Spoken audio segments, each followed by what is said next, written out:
Share करने जा रहा हूं। आइए निकालिए दानियेल की पुस्तक, जो कि नए नियम की 5वीं पुस्तक है। जल्दी से निकालिए। नहीं है? ओके, पुराने नियम की पुस्तक है। और 6वां अध्याय को निकालिए और उसके 25 पद से लेकर 27 पद तक पढ़ दीजिए। तब दारा राजा ने सारे पृथ्वी के रहने वाले देश देश हाँ। और जाति जाति के सब लोगों हाँ। और भिन्न भिन्न भाषा बोलने वालों के पास हाँ। यह लिखा, हाँ। तुम्हारा बहुत कुशल हो। मैं आज्ञा देता हूँ कि जहाँ जहाँ मेरे राज्य का अधिकार है, वहाँ के लोग दानियेल के परमेश्वर के सम्मुख कांपते और थरथराते रहें, क्योंकि जीवता और युगान युग तक रहने वाला परमेश्वर वही है। उसका राज्य अविनाशी और उसकी प्रभुता सदा स्थिर रहेगी।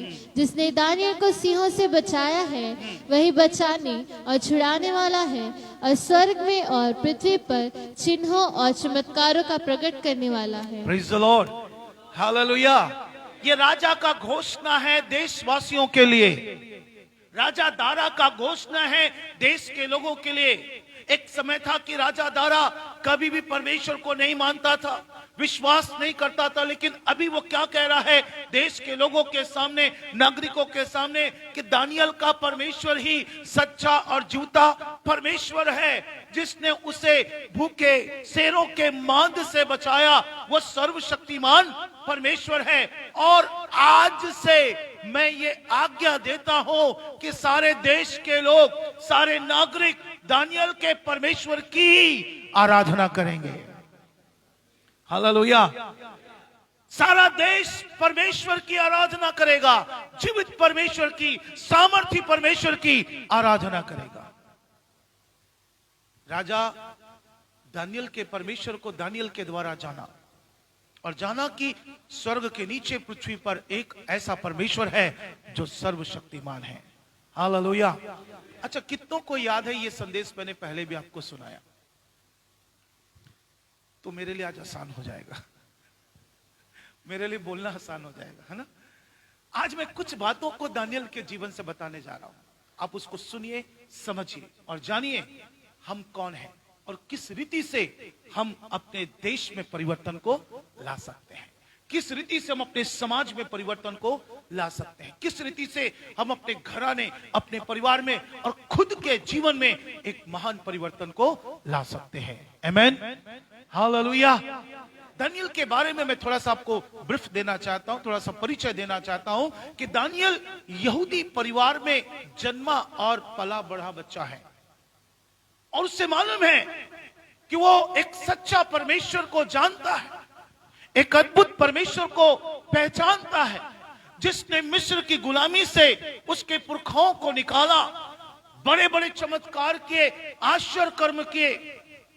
वो परमेश्वर को भली भांति अच्छे से पहचानता है, और उसके जीवन के अंदर में एक सिद्धांत है कि वो परमेश्वर की आराधना करता है, वो परमेश्वर को दंडवत करता है, वो परमेश्वर के सामने झुकता है और किसी के सामने नहीं। एक समय ऐसा हुआ, बाबुल का राजा नबूकदनेस्सर यरूशलेम में चढ़ाई किया, जहां पर दानियेल रहता है, जहां दानियेल का परिवार रहता है। वहां पर वो चढ़ाई किया, युद्ध किया, और युद्ध में इन जवानों को बंदी बनाकर, कैदी बनाकर अपने देश ले आया, जिसमें दानियेल है, शद्रक है, मेशक है, अबेदनगो है, और भी कुछ जवान लोग हैं, और भी कुछ लोग हैं। इनको बंदी बना करके बाबुल ले आया और अपने राज्य में रखा। और राजा नबूकदनेस्सर चाहता था कि जो जवान लोग हैं, जो बहुत ही खूबसूरत दिखते हैं, हैंडसम है, बहुत ही बुद्धि वाले हैं, प्रवीणता से भरे हुए हैं, इनको अपने राज्य की कार्य में मैं इस्तेमाल करूं, अपने राज्य के कार्यों में मैं उनका उपयोग करूं, उनका इस्तेमाल करूं। और इसी उद्देश्य से राजा नबूकदनेस्सर ने अपने लोगों को आदेश दिया कि इन जवानों को अलग करो, इनका विशेष ध्यान रखो, इनको अच्छा अच्छा भोजन वस्तु खिलाओ, और ये इनको तैयार करो कि आने वाले समय में मेरे राज्य की कार्य में मेरा क्या करेंगे, सहयोग करेंगे। राजा नबूकदनेस्सर के राज्य में, राजा क्षयर्ष के राज्य में, और राजा दारा के राज्य में दानियल तीनों राजाओं के साथ में काम किया। जब ये राजा दारा के समय में आया तब राजा दारा इसको बहुत प्यार करने लगा, क्योंकि इसके काम बहुत अच्छे थे, इसका जीवन बहुत अच्छा था। और राजा ने एक मन में विचार किया कि 120 अधिपति अधिकारियों को मैं नियुक्त करूंगा और उन 120 अधिपतियों के ऊपर में 3 लोगों को नियुक्त करूंगा और उन 3 लोगों के ऊपर में दानियल को क्या करूंगा, नियुक्त करूंगा। जब नबूकदनेस्सर के राज्य में दानियल आया, वो आपके समान एक जवान लड़का था, लेकिन अब उसका उम्र बढ़ता चला गया, अब ये काफी एज वाला हो गया, उम्र वाला हो गया। राजा दारा के समय में अब ये प्रतिष्ठित हो गया, सबसे ऊंचे में राजा इसको बैठाने की सोचने लगा, इससे बहुत प्यार करता था राजा। लेकिन उस समय में कई ऐसे षड्यंत्रकारी लोग होते थे जो नहीं चाहते थे कि कोई राजा का बहुत करीबी बने, और उन्होंने दानियल के विरोध में क्या किया, षड्यंत्र रचा और दानियल को राजा के खिलाफ और राजा को दानियल के खिलाफ में भड़काया। और वो चाहते थे कि राजा ऐसी आज्ञा निकाल दे जिससे कि दानियल भूखे शेरों के मान में डाल दिया जाए। और ऐसे ही हुआ, उन्होंने एक आज्ञा पत्र निकलवाया जिसमें लिखा था कि 30 दिन तक राजा दारा की आराधना उपासना की जाएगी, और इस बीच 30 दिन के बीच में यदि कोई भी व्यक्ति, देश का कोई भी व्यक्ति किसी दूसरे ईश्वर की आराधना करेगा, उसको भूखे शेरों के मान में डाल दिया जाएगा। जब दानियल के पास ये पत्र आया, वो पढ़ा, उसमें साइन किया और उसको भेज दिया, और वो अपने परमेश्वर के सामने घुटने टेका और प्रार्थना करने लगा। लोगों ने ये जानकारी राजा को दे दी और राजा मजबूर था, क्योंकि वो आज्ञा पत्र राजा के मुहर से निकला था, वो दानियल को भूखे शेरों के मान में डलवा दिया। लेकिन दानियल के साथ स्वर्ग का परमेश्वर होने के कारण वो जीवित बच गया और उसको जिंदा बाहर निकाला गया। और जब वो बाहर आया तब राजा हैरान हो गया कि इन भूखे शेरों के बीच में से आज तक कोई जीवित बाहर नहीं आया, लेकिन ये दानियल वापस आ गया क्योंकि इसके साथ सच्चा परमेश्वर है। और तब राजा ने ऐलान कराया पूरे देश के अंदर में कि आज से दानियल की ही परमेश्वर की क्या की जाए, आराधना की जाए। आमीन। इन तमाम बातों में दानियल का जीवन बहुत ही महत्वपूर्ण था। यदि दानियल के जीवन में जरा से भी चूक हो जाती, वो उसी समय भूखे शेरों के मध्य मार डाला जाता, और कभी देश के अंदर में लोग जान ही नहीं पाते कि दानियल का परमेश्वर महान और सच्चा परमेश्वर है। यदि आपका जीवन परमेश्वर के सामने में बहुत ही अच्छा होगा, आपके जीवन के द्वारा परमेश्वर दूसरों के जीवन को भी क्या कर सकता है, आशीष दे सकता है। हालेलुया। यदि आपका जीवन परमेश्वर के सामने में सच्चाई के साथ, ईमानदारी के साथ, खराई के साथ पाया जाता है, तो आपके जीवन का उपयोग परमेश्वर करेगा दूसरों के जीवन को बदलने के लिए, दूसरों के जीवन में बदलाव लाने के लिए। लेकिन यदि आप परमेश्वर के सामने सही नहीं है, तो हो सकता है आपके जीवन को देखकर दूसरे लोग क्या करेंगे, ठोकर खाएंगे। एक बार फिर से मैं बताऊंगा, पिछली बार मैंने बोला था आपके व्हाट्सएप, फेसबुक का स्टेटस और आपका पिक्चर आपके रियल लाइफ से बिल्कुल डिफरेंट है। आप उस व्हाट्सएप में, फेसबुक में अलग दिखते हो, लेकिन सामने बिल्कुल अलग दिखते हो। बहुत सारे लोग धोखा खा गए, लड़की देखने आए, कितनी खूबसूरत लड़की दिख रही है, मैं इसी से शादी करूंगा। मेरे को फोन किए, पास्टर साहब आपके चर्च की लड़की है, मैं इसी से शादी करूंगा। मैं आजा, सामने सामने देख ले, और देखने के बाद मेरे को बोलता मैं बाद में बताऊंगा। मैं समझ गया वो स्टेटस का फोटो और ये रियल फोटो बिल्कुल क्या है, अलग है। ऐसे हमारा लाइफ है, ऐसे हमारा जीवन है। वो एक डिफरेंट लाइफ है जहां पर आप संसार के साथ जीते हैं, लेकिन परमेश्वर के साथ जो जीते हैं वो बिल्कुल अलग लाइफ होना चाहिए। आमीन। एक बिल्कुल भिन्न जीवन होना चाहिए। इसलिए परमेश्वर के सामने सच्चे ईमानदार बनोगे तो परमेश्वर भी आपको इस्तेमाल जरूर करेगा। क्या था जीवन दानियल का जीवन, दानियल के जीवन में क्या बातें थी, कुछ बातें मैं आपके सामने रखूंगा। बहुत सारी बातें हैं, लेकिन समय के अनुसार कुछ बातों को मैं आपके सामने रखूंगा। इसी दानियल नबी की पुस्तक पहला अध्याय और उसका 8 पद को हम लोग पढ़ेंगे।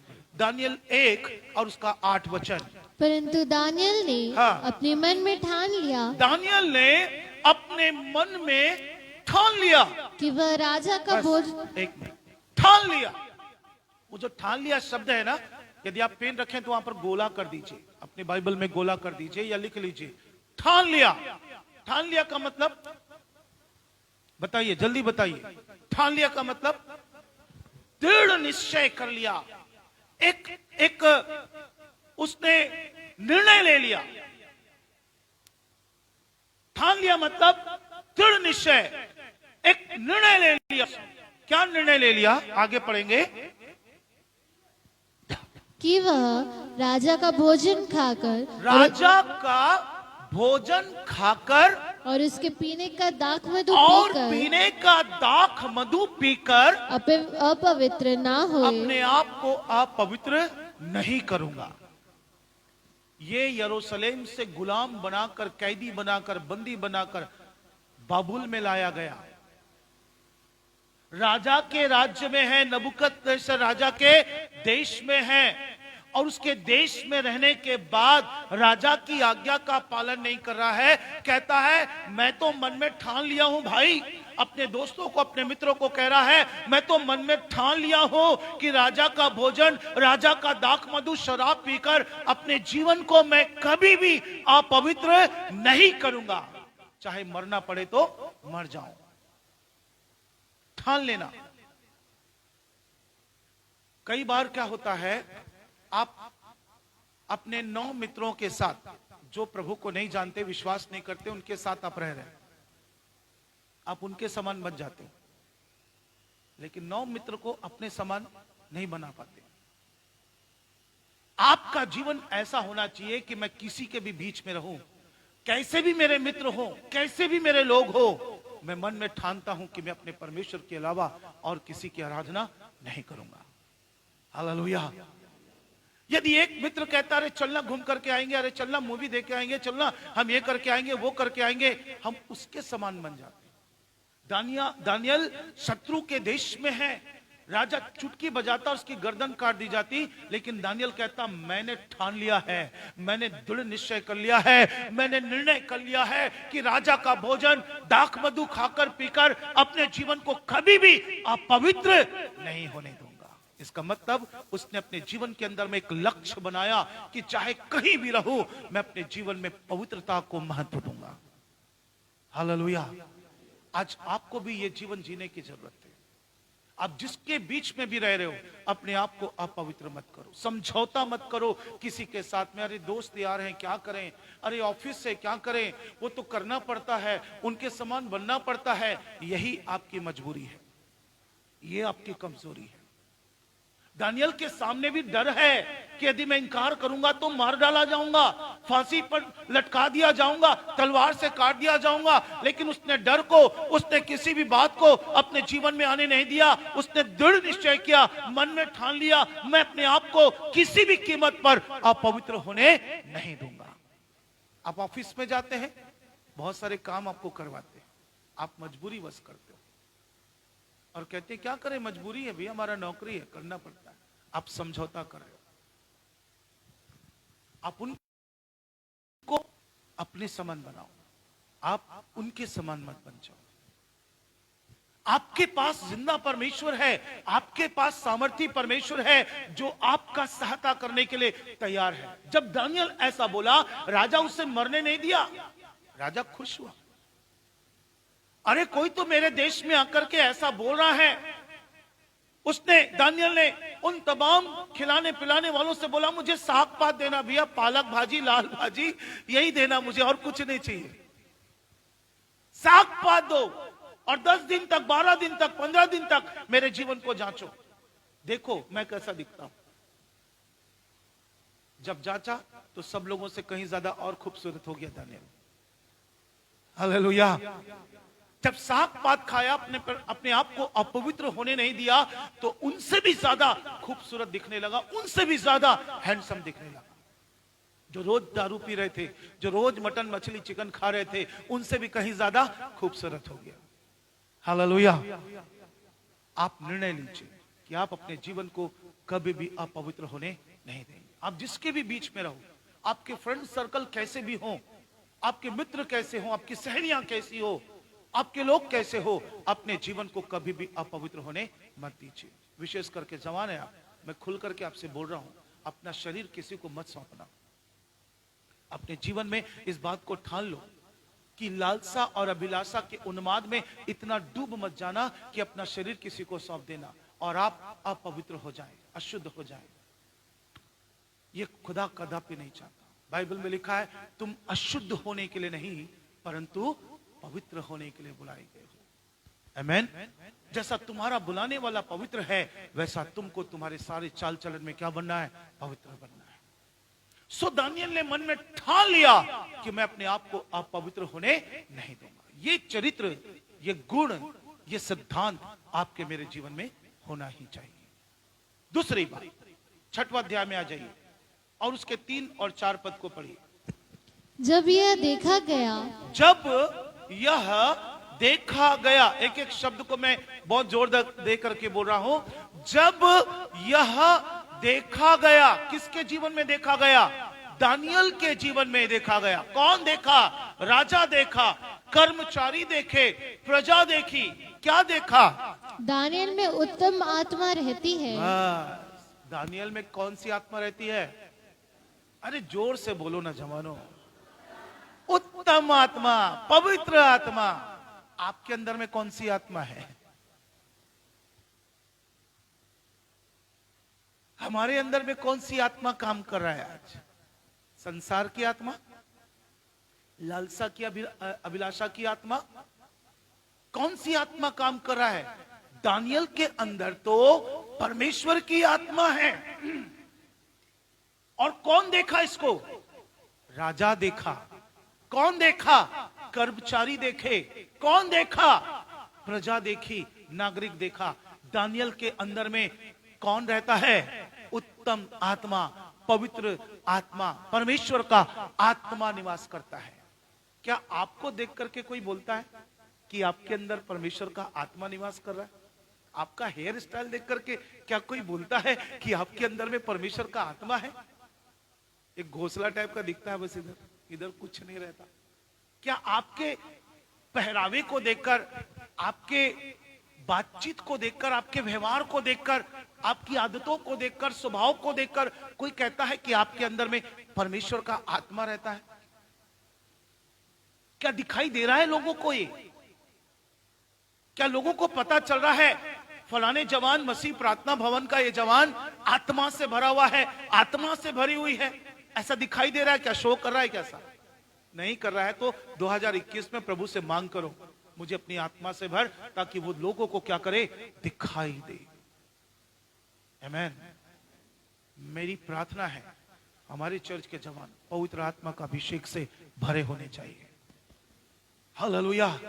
जब आप परमेश्वर की आत्मा से भरे रहेंगे, पाप आपके पास कभी नहीं आएगा।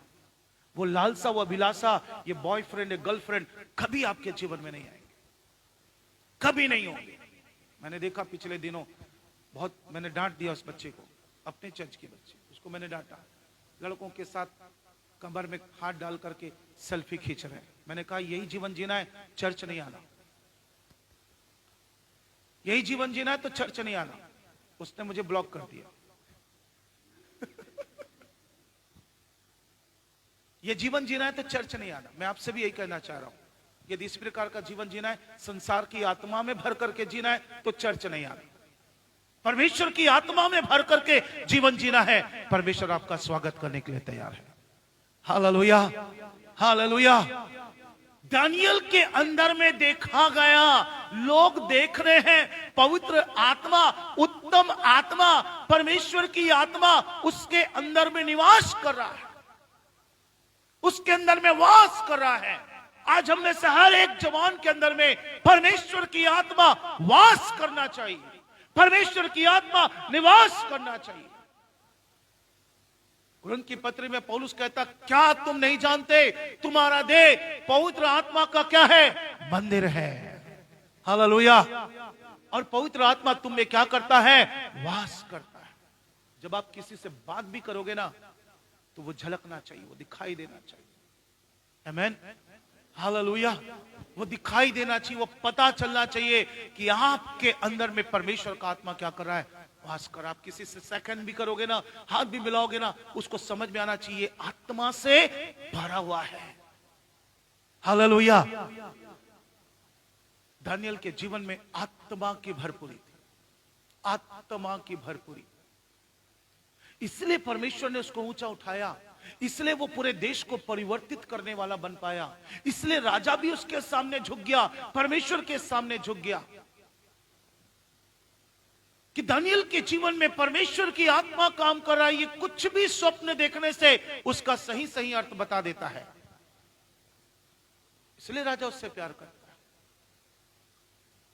जवानों, ये 2021 में एक ही मांग करो खुदा से, मुझे अपनी आत्मा से भर परमेश्वर, मुझे पवित्र आत्मा के अभिषेक से भर दे परमेश्वर, मुझे अपनी आत्मा के सामर्थ्य से भर दे परमेश्वर। एक ही प्रार्थना करो।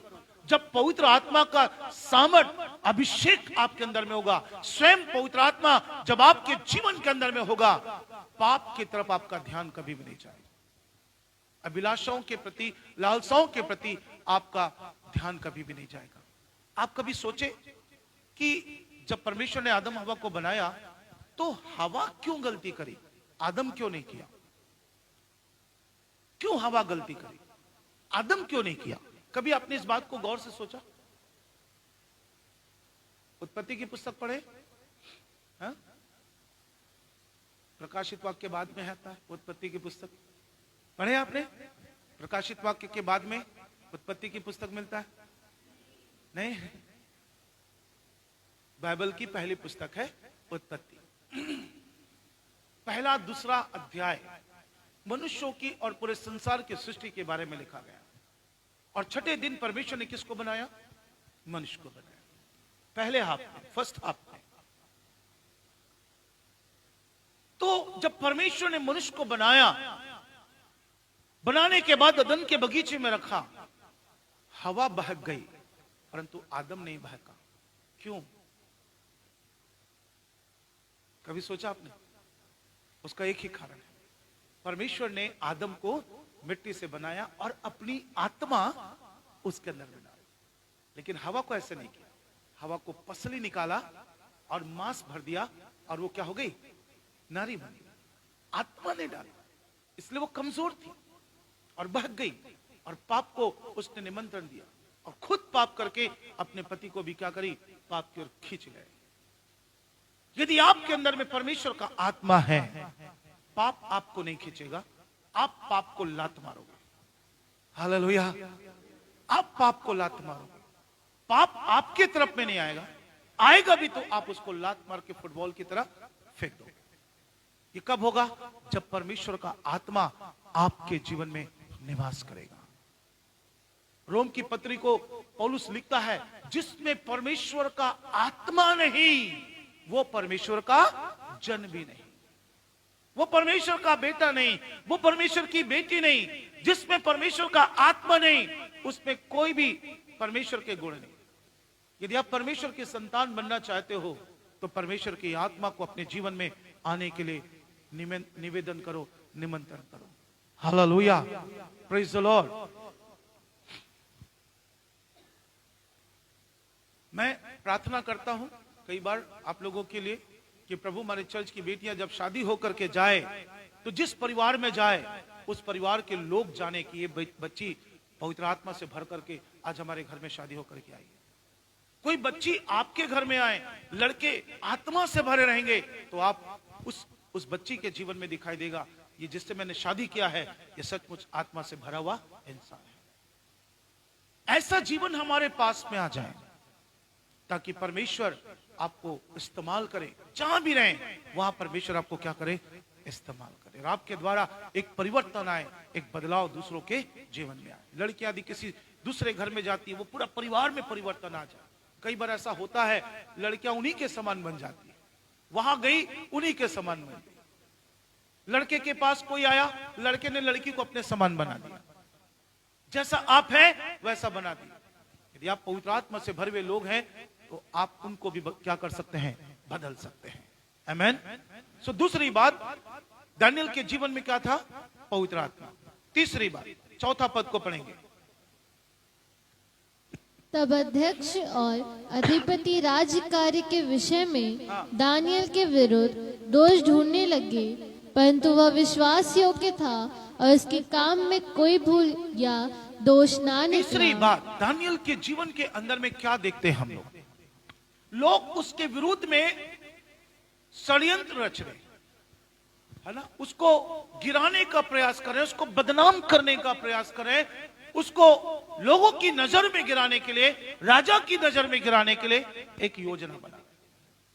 परंतु दानियल के जीवन में क्या है, वह विश्वास योग्य है, परमेश्वर के लिए, राजा के लिए। यह उसके जीवन का सिद्धांत है, गुण है, चरित्र है कि वो विश्वास योग्य व्यक्ति है। इसलिए परमेश्वर ने उसकी सहायता की, वो परमेश्वर के लिए विश्वास योग्य ईमानदार रहा, वो राजा के लिए भी ईमानदार रहा। परमेश्वर ने उसकी मदद की, परमेश्वर ने उसकी सहायता की, उसको भूखे शेरों के मान से क्या किया, जिंदा निकाला। हालेलुया। आपके जीवन में भी ये बात होनी चाहिए कि हम अपने परमेश्वर के लिए ईमानदार रहें, आप उसे कभी भी धोखा ना दें। यदि आप परमेश्वर के लिए ईमानदार हैं, यदि परमेश्वर के लिए आप विश्वास योग्य हैं, 101% आप अपने परिवार के लिए भी ईमानदार होंगे। आमेन। आप अपने माता पिता के लिए ईमानदार होंगे, विश्वास योग्य बनेंगे। और यदि आप अपने मां बाप के लिए विश्वास योग्य हैं, आप अपनी कलीसिया के लिए भी क्या बनेंगे, ईमानदार, विश्वास योग्य। Hallelujah, praise the Lord. आप उसके लिए भी ईमानदार, विश्वास योग्य बनेंगे। और जहां भी आप जाएंगे, आप वहां पर भी विश्वास योग्य, ईमानदार बनेंगे। आपको मालूम है, सफल व्यक्तियों को परमेश्वर ने कभी भी प्रशंसा नहीं किया।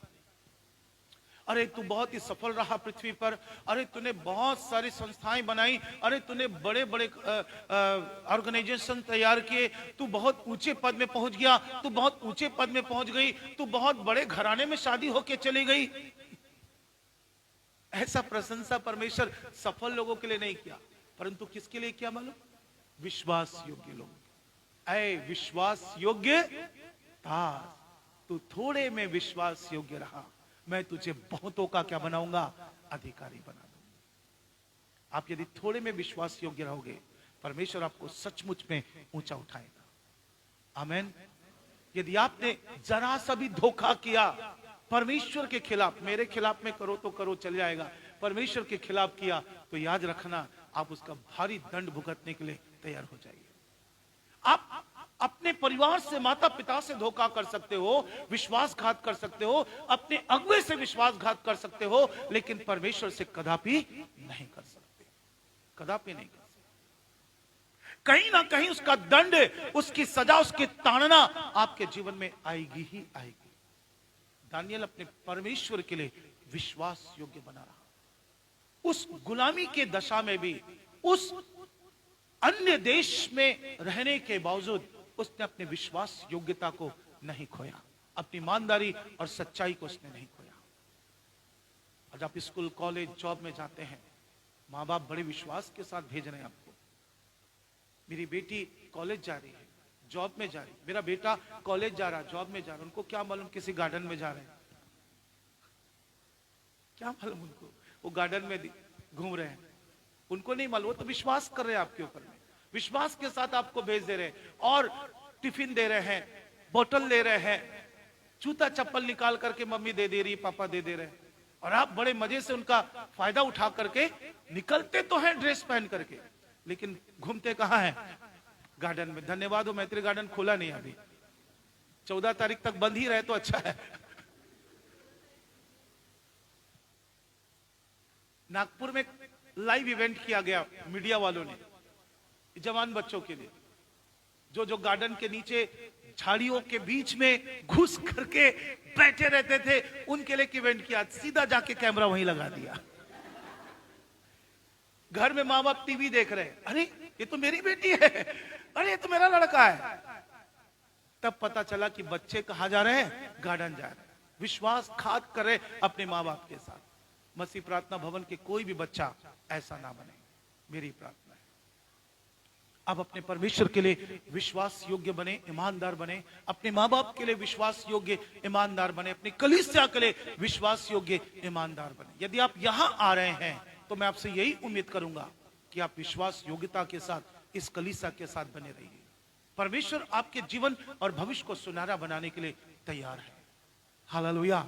आप धोखा मत कीजिए, विश्वासघात मत कीजिए। इसका दंड मैं आपको नहीं दूंगा, लेकिन परमेश्वर जरूर आपको देगा। दानियल क्या था? विश्वास योग्य था, इसलिए परमेश्वर ने उसकी सहायता की, उसकी मदद की और उसको भूखे शेरों से बाहर निकाला।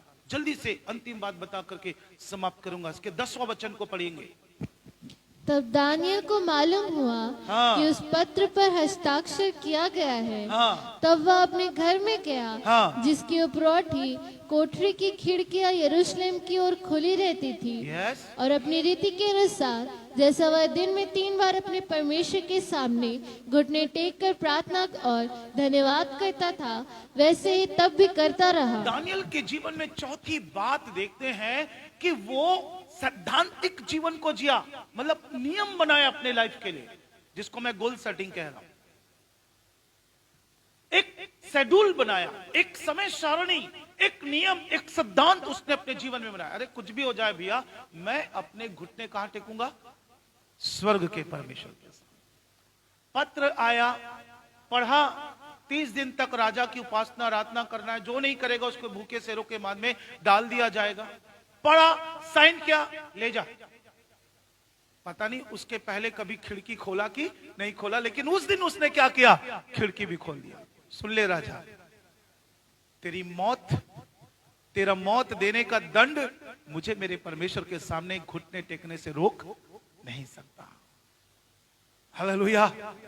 कोई ताकत हमको प्रभु के सामने घुटने टेकने से रोक नहीं सकती, उसकी आराधना करने से रोक नहीं सकती। उसने सिद्धांत बनाया अपने जीवन में।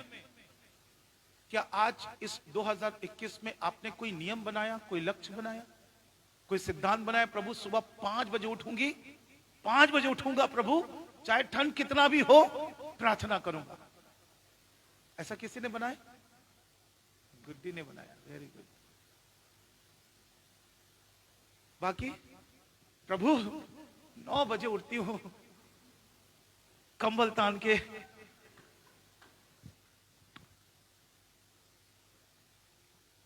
उसके बाद प्रार्थना कर लूंगी। प्रभु एक नियम बनाओ अपनी लाइफ के अंदर। आप मसीही बच्चे हो, आप जीवित परमेश्वर की आराधना करते हो, एक नियम बनाओ अपने जीवन में, मुझे परमेश्वर को समय देना है। आमीन। एक सिद्धांत बनाओ अपने जीवन का, मुझे परमेश्वर के लिए एक सेपरेट टाइम निकालना है। आप क्रिकेट खेलते हो दुष्यंत, आप पढ़ाई करते हो, आप जॉब करते हो, लेकिन परमेश्वर के लिए एक विशेष समय आपको निकालना है। नियम बनाओ अपने जीवन में, सिद्धांत बनाओ अपने जीवन में, एक लक्ष्य बनाओ अपने जीवन में कि मुझे ये करना ही है, मुझे इस वर्ष ये आदत अपने अंदर में डालना ही है। आप रोज सुबह ब्रश करते हो? कोई नहीं करता। तो बोलो ना, आप ब्रश करते हो? करते हो? सप्ताह में एक बार? रोज करते हो? ये आपकी क्या है? आदत है, हैबिट है आपकी। 2 दिन मत करो, कैसा लगेगा? है? अच्छा लगेगा? रोज नहाते हो?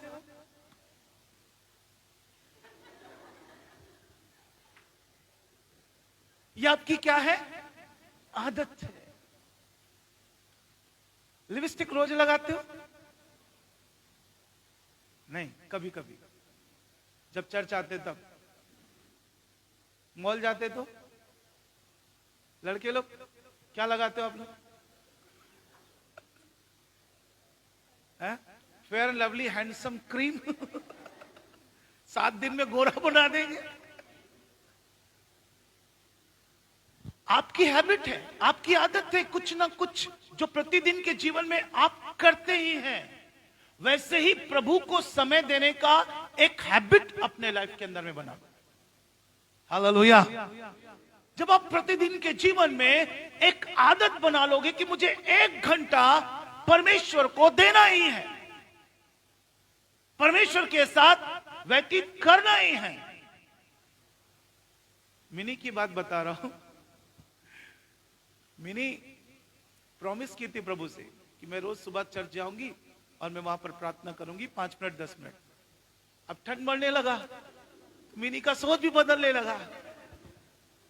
एक दिन प्रभु ने दिया लपेट के दौड़े दौड़े आई। अभी लगातार रोज सुबह आती है, वो अपने ड्यूटी के हिसाब से मॉर्निंग में आती है, चर्च में आकर के वो बैठ करके 5 मिनट 10 मिनट रोज प्रार्थना करती है। अपने जीवन का एक सिद्धांत बनाओ, आदत बनाओ, मुझे परमेश्वर के लिए अपना समय निकालना ही है। हालेलुया। जब आप परमेश्वर को समय दोगे तो परमेश्वर आपको समय देगा, और जब परमेश्वर आपको समय देगा आप नीचे नहीं रहोगे, परमेश्वर आपको ऊंचे पर उठाएगा। हालेलुया। आपका जीवन, आपका भविष्य आशीषित हो जाएगा। परमेश्वर आपके जीवन का इस्तेमाल करेगा। आप जहां कहीं भी रहो परमेश्वर उसका उपयोग करेगा और आपके जीवन के द्वारा महान काम परमेश्वर करवाएगा। हालेलुया। अपने जीवन का सिद्धांत बनाओ, नियम बनाओ, लक्ष्य बनाओ, मुझे ये करना ही है। परमेश्वर मुझे ये समय देना ही है। आपको आप वो समय दीजिए, निश्चय परमेश्वर आपके जीवन के अंदर में अद्भुत तरीके से कार्य करना प्रारंभ करेगा। दानियल अपने जीवन में सिद्धांत बनाया, कोई बात नहीं है, पत्र पढ़ करके भेज दिया, ले जा, मेरा परमेश्वर मेरे साथ है। उस दिन वो घुटने टेका। 3 दिन में कितने बार प्रार्थना करता था? यहूदियों की परंपरा है वो दिन में 3 बार प्रार्थना करते हैं। मुस्लिमों की परंपरा है वो दिन में 5 बार प्रार्थना करते हैं। मसीहों की परंपरा है 1 बार भी नहीं करते हैं। 1 बार भी नहीं करते। ये यहूदी बच्चा था, अब वो अधेड़ हो गया है, उम्र वाला हो गया, लेकिन फिर भी दिन में 3 बार प्रार्थना करता। और उस दिन वो प्रार्थना कर रहा होगा, यहां पर नहीं लिखा, लेकिन मैं ऐसा सोचता हूं वो प्रार्थना कर रहा होगा, यदि आज की रात्रि मेरा अंतिम रात है तो मैं आपके पास आने के लिए तैयार हूं। और यदि तू मेरे जीवन से कुछ करना चाहता है तो परमेश्वर आज बता दे कि तू महान और सर्वशक्तिमान है। हालेलुया। आज तू साबित कर इन राजाओं के बीच में, इस प्रजा के बीच में, इन षड्यंत्रकारियों के बीच में, आज तू प्रकट कर कि तू पराक्रमी, सर्वशक्तिमान, महान परमेश्वर है और तेरे तुल्य कोई भी नहीं है। उस दिन वो प्रार्थना किया, उसको उठाए, भूखे शेरों के माद में डाल दिया। डालने वाले बहुत खुश, गया रे हमारा एक दुश्मन, अब हम लोग आराम से राजा की चापलूसी करेंगे और हम लोग उन्नति को करते जाएंगे। लेकिन उनको क्या मालूम, परमेश्वर ने शेरों को बोला, बेटा मेरा दास आ रहा है, आज फास्टिंग रखना है, तुम लोगों को उपवास करना है, तुमको कोई गड़बड़ी नहीं करना है। शेर लोग भी बोले, अरे ऐसा क्या, बड़े चालाक थे शेर लोग, उनके बारे में बताऊंगा कभी आपको, बहुत चालाक थे वो लोग। उन्होंने देखा आंख उठाकर, एक आदमी आ रहा है, यार कितने लोग खाएंगे हम लोग 10-12 लोग हैं, एक आदमी को कितने लोग खाएंगे, 1-1 किलो भी नहीं आएगा, चलो छोड़ो आज फास्टिंग कर लेते हैं। ये परमेश्वर का दास आ रहा है, इसके साथ मिलकर के थोड़ा संगति कर लेते हैं, थोड़ी आराधना कर लेते हैं, थोड़ा सा सुन लेते हैं इसके द्वारा क्या ये बोलना चाहता है। दानियल आया, उनके बीच में प्रार्थना किया, जो कुछ भी किया। सवेरे राजा को नींद नहीं है, रात भर सवेरे उठा, दौड़ के आया, उसका विश्वास देखिए, दौड़ के आया और चिल्ला करके कहता, दानियल जूते परमेश्वर के बेटे, क्या तू जिंदा है? 1 मिनट कोई आवाज नहीं आया। राजा मायूस हो गया, लेकिन एक मिनट के बाद अब आ जाएगी, राजा युगान युग तो क्या रहे, जिंदा रहे। मेरे परमेश्वर ने जिसकी मैं आराधना करता हूं, इन भूखे शेरों के मुंह को क्या करके रखा है, बांध करके रखा है। आज ये फास्टिंग में है। राजा निकलवाया और निकलवा करके उसको रखा और उनको बुलाया जिन्होंने राजा इसके खिलाफ में क्या किया था, षड्यंत्र। बाइबल में लिखा है उनको और उनके लड़के बालों को, मतलब पूरे परिवार को बुलाया और कहां डलवा दिया। अब शेर लोग बोले फास्टिंग खत्म, अब एक एक मिलेगा। पहले एक एक किलो मिल रहा था, अब एक एक पूरा 60-60 किलो का क्या मिलेगा, खाना मिलेगा। कितने चालाक थे ना शेर लोग। वह है हमारा परमेश्वर, वह है हमारा खुदा, जो दानियल के द्वारा पूरे देश को भी क्या कर दिया, बदल करके रख दिया। आज वही परमेश्वर आपके जीवन को इस्तेमाल करने के लिए तैयार है। 4 बातें होनी चाहिए, पवित्रता, परमेश्वर की आत्मा, विश्वास योग्यता और सैद्धांतिक जीवन। आज आपके पास में होगा, परमेश्वर जरूर आपको भी क्या करेगा, इस्तेमाल करेगा। प्रभु आशीष दे। आइए हम सब अपने स्थानों पर खड़े हो जाएं। सुने गए वचन को बहुत ही गंभीरता से ले, सुन करके भूल मत जाए, सुन करके दूसरे कान से मत निकाल दे, परंतु उसको अपने हृदय में ले। आज सुना है, उसको अपने हृदय में ले, आज ही अमल करें, प्रार्थना करें, परमेश्वर आज इस वचन को मैं अपने जीवन में क्या करता हूं, अमल करता हूं, धारण करता हूं, धारण करती हूं प्रभु, उसको अपने जीवन में स्वीकार करता हूं, स्वीकार करती हूं प्रभु कि मेरे जीवन में ये 4 बातें आ जाए परमेश्वर, ताकि मेरा भी जीवन आपकी महिमा के लिए क्या हो, इस्तेमाल हो। मेरे जीवन से परमेश्वर लोगों का जीवन परिवर्तित हो, लोग आशीष को पाए, लोग तेरी महिमा को देखने पाए। कोई ठोकर ना खाए मेरे जीवन से, कोई प्रभु को बदनाम ना करे मेरे जीवन के द्वारा, परंतु मेरे जीवन से दूसरे लोग क्या पाए, आशीष पाए। आइए हम सब अपने आप को उस खुदा के हाथों में समर्पित करें और कहें, प्रभु आज मेरे जीवन का तू इस्तेमाल कर, आज मेरे जीवन का उपयोग कर पिता।